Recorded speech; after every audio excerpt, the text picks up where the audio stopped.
सावन के महीने में 2 लोटा जल महादेव जी को चढ़ाने के लिए जाओ, तब 3 चीजें अपने अंदर धारण करना।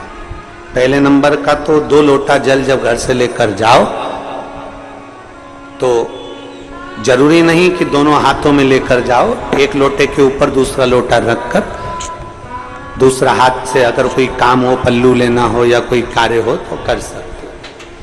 नहीं तो तुम 2 लोटा हाथ में रख लो और पल्लू डालना ना मैं सिर पे,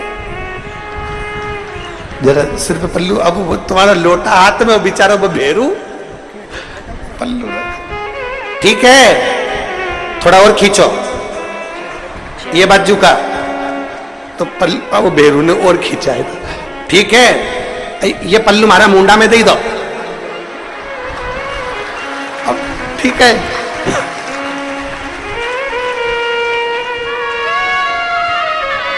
और थोड़ी दूर चली और याद आ गया, ओ बाप, इतने में भेरू ने कहा क्या हो गया,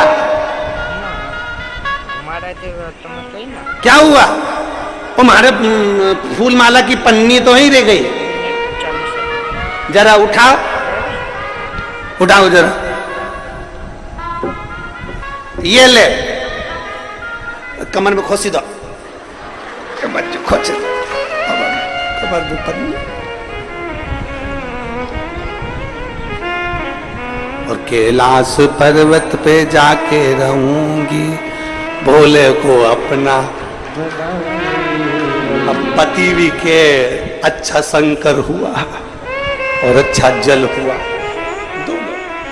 निवेदन है, अगर 2 लोटा हाथ में ना तो एक के ऊपर एक लोटा रखकर भगवान की भक्ति धारण करते हुए 3 चीजों में एक चीज जल 2 लोटा, दूसरा श्री शिवाय नमस्तुभ्यम का जाप पूरे सावन के महीने में से कम 5 दिन ऐसे निकालना कि बेलपत्री के पेड़ की छांव में बैठकर हम श्री शिवाय नमस्तुभ्यम की कम से कम 1 माला जरूर कर ले, जरूर। और